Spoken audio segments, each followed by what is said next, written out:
देख रहे हैं महाकार्टून टीवी XD। हेलो बच्चों, आज मैं आपको एक और नई कहानी सुनाऊंगी जिसका नाम है जादुई पतीला। बहुत समय पहले की बात है। किसी गांव में एक गरीब मजदूर रहता था। मजदूर एक जमींदार के यहाँ खेती का काम करता था, जिसका उसे बहुत कम मेहनताना मिलता था। ऐसे ही गरीबी में उसका जीवन बीत रहा था।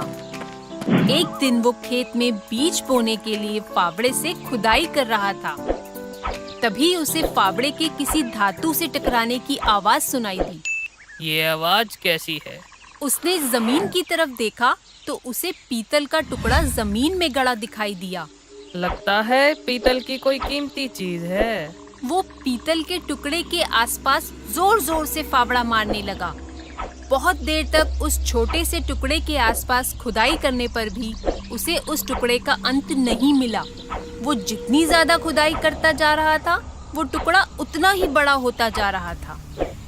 अंत में जब उसने जमीन का एक बहुत बड़ा हिस्सा खोद डाला, तब उसे उस टुकड़े का अंत मिला। ये कोई कीमती चीज नहीं, बल्कि खाना बनाने का एक बहुत बड़ा पतीला था, जिसमें एक साथ 100 लोगों का खाना बनाया जा सकता था।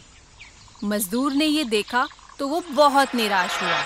मैंने इस बड़े से पतीले के लिए इतनी मेहनत की। मैं तो अकेला रहता हूँ, इतना सारा खाना मैं किसके लिए बनाऊंगा? ऐसा कहकर उसने अपना फावड़ा पतीले में फेंका और थोड़ी दूर पेड़ की छाया में जाकर बैठ गया। हे भगवान, कहाँ मैं किसी कीमती चीज की उम्मीद कर रहा था और कहाँ मुझे ये बेकार सा बर्तन मिला जिसने मुझे इतना थका दिया। अब मैं कुछ देर आराम कर लेता हूँ। और वो वहीं पेड़ के नीचे सो गया। कुछ देर बाद जब वो जागा तो अपना फावड़ा लेने के लिए वो उस पतीले के पास गया। लेकिन जैसे ही उसने पतीले के अंदर देखा, वो हैरान रह गया। पतीले के अंदर एक नहीं, कई सारे फावड़े थे। उसने आसपास देखा तो उसे कोई दिखाई नहीं दिया। यहाँ तो कोई नहीं है, तो ये इतने सारे फावड़े कहाँ से आए? मैंने तो इसमें बस एक ही फावड़ा डाला था। तभी उसे एक तरकीब सूझी।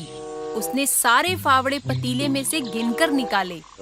ये 99 और ये हुए 100। और फिर उनमें से एक फावड़ा उठाया और उस पतीले में डाल दिया। फावड़ा डालते ही वो 1 से 100 हो गए। ये देखते ही मजदूर समझ गया कि ये एक जादुई पतीला है, जिसमें कुछ भी डाला जाए तो वो 100 गुना हो जाता है। अरे वाह, ये तो जादुई पतीला है। इससे तो मैं अमीर हो जाऊंगा। ये सोचकर वो उस पतीले को अपने घर ले आया। अब वो रोज उस जादुई पतीले में एक फावड़ा डालता और उसके 100 हो जाने पर उसे बाजार में बेच आता। कुछ दिनों बाद उसने जमींदार के यहाँ काम करना भी बंद कर दिया। एक दिन जमींदार को उस पतीले के बारे में पता चला, तो वो उस मजदूर के घर गया। मजदूर, मुझे मेरा जादुई पतीला वापस दो।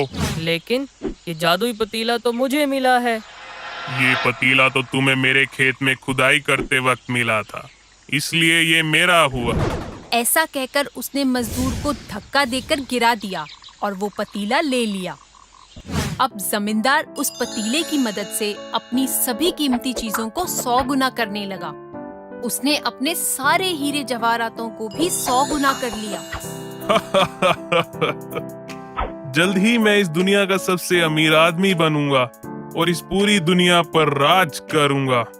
पर जैसे जमींदार को उस मजदूर के बारे में पता चला था, वैसे ही वहाँ के राजा को उस जमींदार के बारे में पता चल गया और वो कुछ सैनिक लेकर जमींदार के घर पहुंचा। जमींदार, ये जादुई पतीला मेरे राज्य की जमीन से निकला है और इस राज्य की हर वस्तु पर मेरा अधिकार है, इसीलिए ये पतीला भी मेरा हुआ। ऐसा कहकर उसने जमींदार को धक्का देकर गिरा दिया और पतीला लेकर अपने महल लौट आया। राजा मजदूर और जमींदार से भी ज्यादा लालची था। उसने अपने सैनिकों से कहकर पहले महल के सभी हीरे जवाहरातों को 100 गुना किया और फिर उस 100 गुना हीरे जवाहरातों को भी 100 गुना कर लिया। अब उसके पास हीरे जवाहरातों का बहुत बड़ा भंडार हो गया। एक दिन राजा जादुई पतीले के पास खड़ा उसे देख रहा था। तभी उसे ख्याल आया देखने में तो ये एकदम साधारण सा पीतल का पतीला लगता है। फिर इसमें ऐसा क्या है जो इसे जादुई बनाता है? मुझे पता लगाना चाहिए। हो सकता है मुझे किसी ऐसे रहस्य का पता चले जिससे मैं और भी धनवान हो जाऊं। मुझे इसकी जांच करनी चाहिए। ये सोचकर उसका चेहरा चमकने लगा और वो उस पतीले में कूद गया। वो पतीले में हाथ मारकर और उंगलियों से कुरेदकर उसकी जांच करने लगा, पर उस पतीले में ऐसा कुछ भी खास नहीं दिखा। अंदर से तो ये एकदम साधारण सा पतीला लगता है। तभी अचानक उस पतीले में से एक के बाद एक राजा के हमशक्ल राजा निकलने लगे। राजा ये देखकर बहुत हैरान हुआ। तभी उसे याद आया, ये मैंने क्या कर दिया? मैं कैसे भूल गया कि ये पतीला हर चीज को 100 गुना कर देता है, और इसने तो मुझे भी 100 गुना कर दिया। जब पतीले में जगह कम पड़ने लगी तो सभी राजा उस पतीले से निकलकर बाहर खड़े हो गए। असली राजा भी पतीले से बाहर आया और बोलने लगा, मैं इस राज्य का राजा हूँ, तो इसलिए। पर सभी हमशक्ल राजा उसकी बात को अनसुना कर राज सिंहासन की तरफ बढ़ने लगे। असली राजा ने ये देखा तो उसे बहुत चिंता हुई। वो दौड़कर अपने सिंहासन पर बैठ गया और बोला, तुम सभी पतीले के जादू से निकले मेरे हमशक्ल हो। मैं असली राजा हूँ, इसलिए ये सिंहासन मेरा है। सिंहासन राजा का होता है और राजा मैं हूँ। मैं भी राजा हूँ, इसलिए ये सिंहासन मेरा हुआ। नहीं, ये सिंहासन मेरा है। ऐसे एक के बाद एक सभी 100 राजा सिंहासन पर अपना हक जताने लगे। कुछ देर बाद सभी गुस्सा हो गए और उन्होंने तलवार निकाल ली। कोई मेरे और मेरे सिंहासन के बीच में नहीं आ सकता। और सभी राजाओं के बीच युद्ध छिड़ गया। सभी सिंहासन के लिए एक दूसरे को मारने लगे। बहुत घमासान युद्ध चला और अंत में असली राजा समेत सभी 100 राजा सिंहासन के लालच में मारे गए। और इस लड़ाई में पतीले के भी टुकड़े टुकड़े हो गए और वह अब किसी काम का ना रहा। तो बच्चों, इस कहानी से हमें ये शिक्षा मिलती है कि लालच में इंसान की अक्ल पर पत्थर पड़ जाते हैं।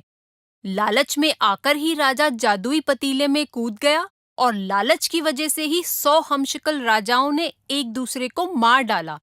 इसलिए हमें हमेशा लालच से दूर रहना चाहिए। दोस्तों, अगर आपको ये वीडियो पसंद आया हो तो इसे लाइक करें, चैनल सब्सक्राइब करें और हमारे कार्टून शोज सबसे पहले देखने के लिए बेल आइकन दबाना ना भूलें।